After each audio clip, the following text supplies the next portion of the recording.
We're in the middle of a very hot, dry spell, and so we had planted this anticipating we might have some hot weather, and we wanted to talk about the benefits of planting annual warm season grasses. For example, sorghum or Sudan grass, or the hybrid between those two, sorghum Sudan grass. So while most people's pastures are what we would call dried up, meaning there's very little growth, not much forage available for the animals, planting a warm season annual, since it's warm season, it can grow best under warm conditions. They're also like plants like I'm standing in, have much more tolerance to drought, or another way to put that is they can put more production on for the same amount of water. We planted these back in the end of May. A month and a half later, we have good growth, 3 feet or so tall.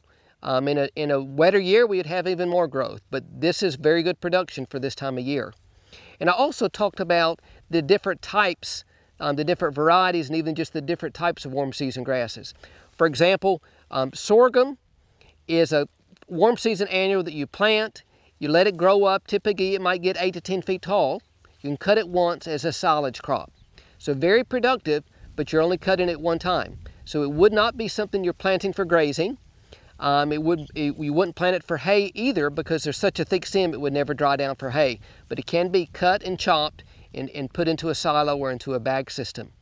Also talked about Sudan grass, a much finer stem. This is the type of warm season annual that can be cut for hay because the finer stem will dry down. Additionally, this will grow back after grazing or after cutting for hay.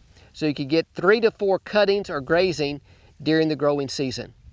Now, the limitation to this is it's not as high yielding as the sorghum. So I also talked about warm season annual called sorghum Sudan grass. Plant breeders have been able to take sorghum and Sudan grass and cross the two together and end up with this sorghum Sudan grass. Well rooted, as you can see, and it's a cross between the two. The stem size is in between, but it has the benefits of both. It has the multiple cuttings or grazing like the Sudan grass. It has the higher production of the sorghum. We talked about the benefits of planting this. We talked about some different types of these or different varieties of the sorghum Sudan grass. Some have higher quality. Producers that are wanting to really put gain on their animals, maybe they have a milk herd, then planting the higher quality or BMR type sorghum Sudan grass have a benefit.